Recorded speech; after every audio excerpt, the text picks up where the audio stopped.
Assalamualaikum warahmatullahi wabarakatuh. Asyhadu an la ilaha illallah wa asyhadu anna Muhammad Rasulullah.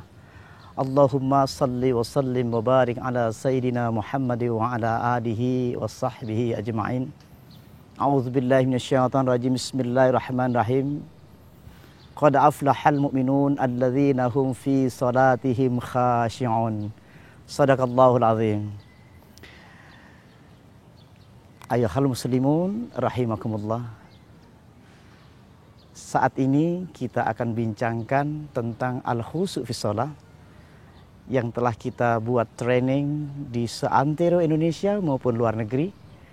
Akan tetapi banyak juga para peminat, banyak juga para yang menentang disebabkan ketahuan atau belum maklum tentang bagaimana training sholat yang sebenarnya, sehingga ada yang memberikan tuduhan-tuduhan terhadap kami tentang al-khusyu' fi shalah ini dikatakan sebuah bid'ah yang dibuat-buat oleh Abu Sangkan, atau barangkali ia belum tahu tentang hadis-hadis yang mengajarkan bahwa al-khusyu' fi shalah ini.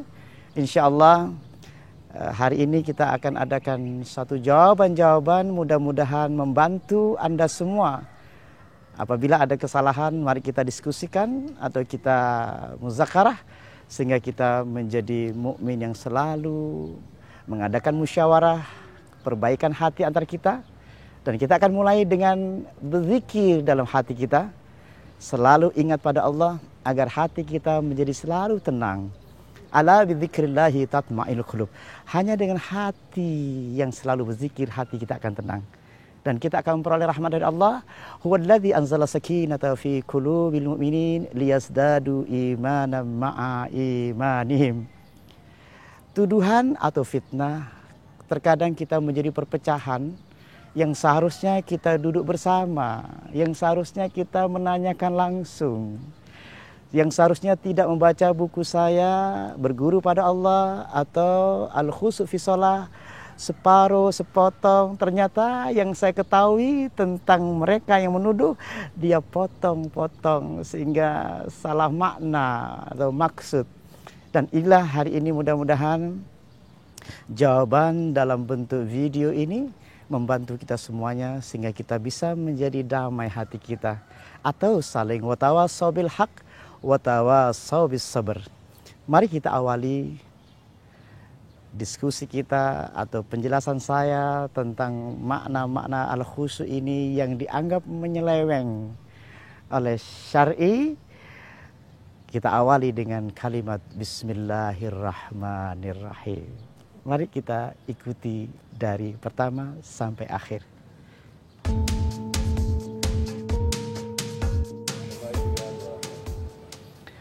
Baiklah, kita akan mulai dengan baca basmalah.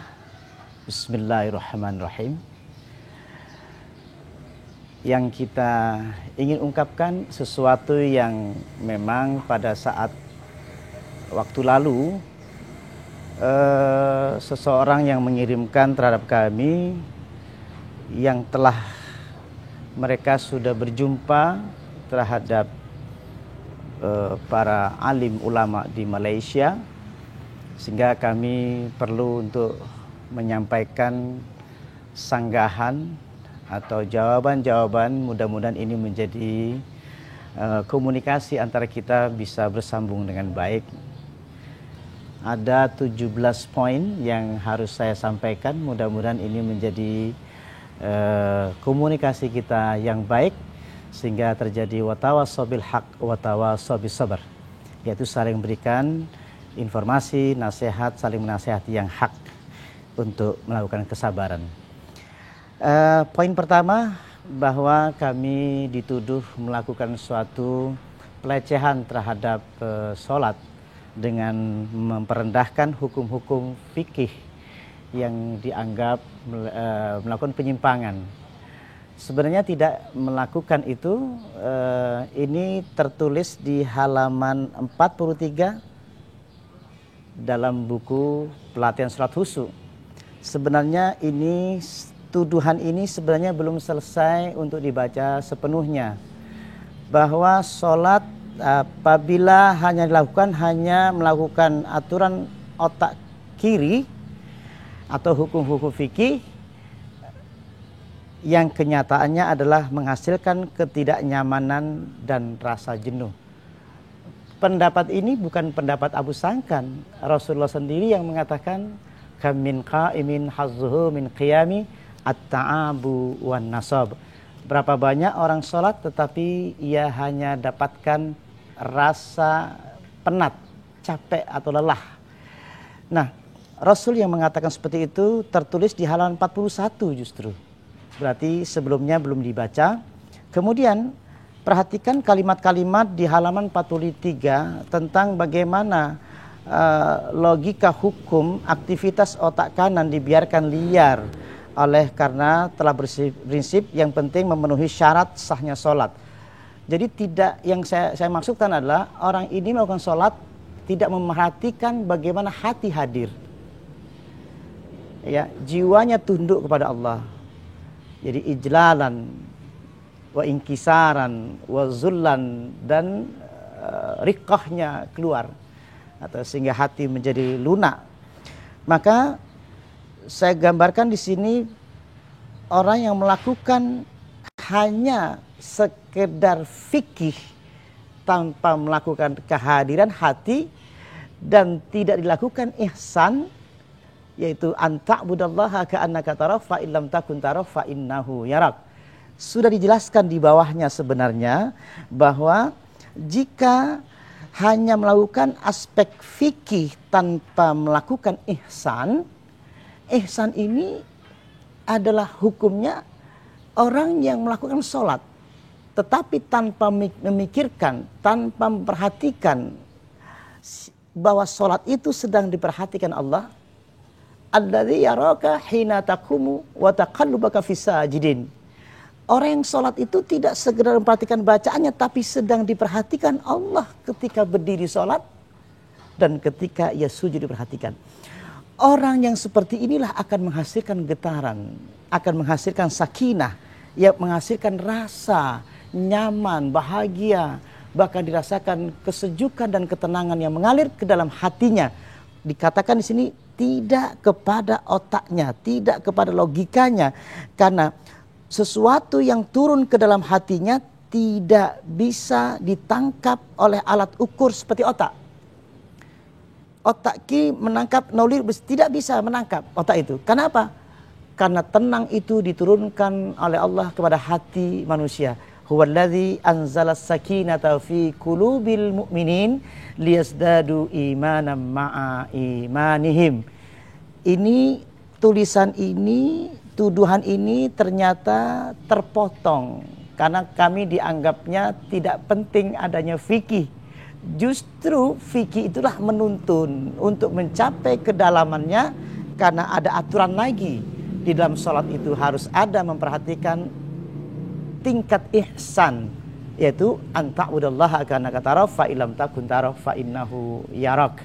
Jadi pengajaran ini seperti itu.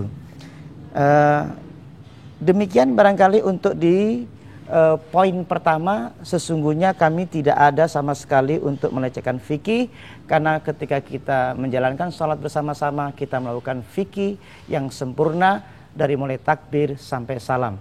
Jadi sholat itu diawali takbiratul ihram dengan niat, kemudian ditutup dengan salam. Sudah kami lakukan dan kami tidak mengadakan pelecehan atau perendahan terhadap hukum-hukum fikih, karena kita menjalankan fikih itu sendiri.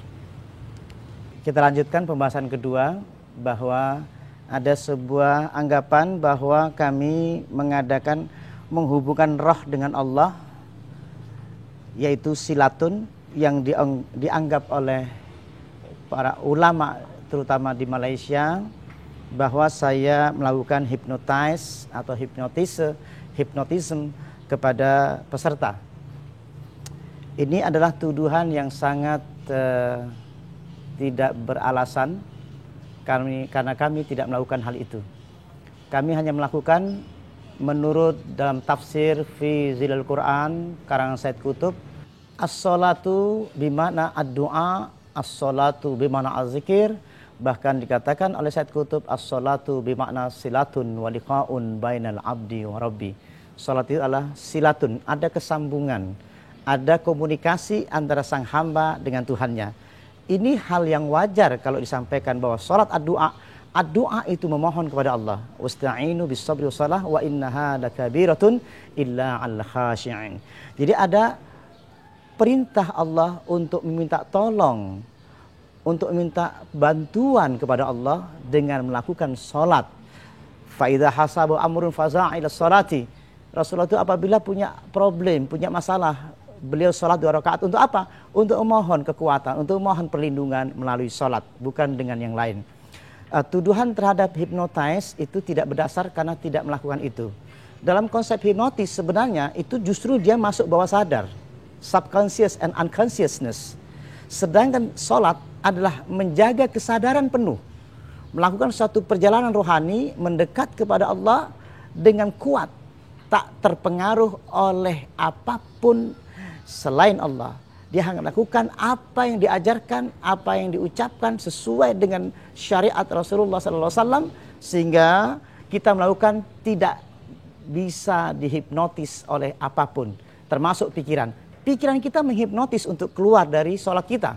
Itu terhipnotis namanya. Otak kita terbawa keluar ke kantor, ya, atau ke kedai, atau kemanapun kita, maka itu terhipnotis. Tetapi kalau orang menghadap Allah yang tidak memikirkan apapun kecuali memikirkan Allah, memikirkan menghadap kepada Allah dengan kalimat inni wajjahtu wajhiya lilladzi fataras samawati wal ardh hanifan musliman wa ma ana minal musyrikin. Jadi saya tidak akan menjawab tentang masalah hipnotis karena kita tidak melakukan hal itu.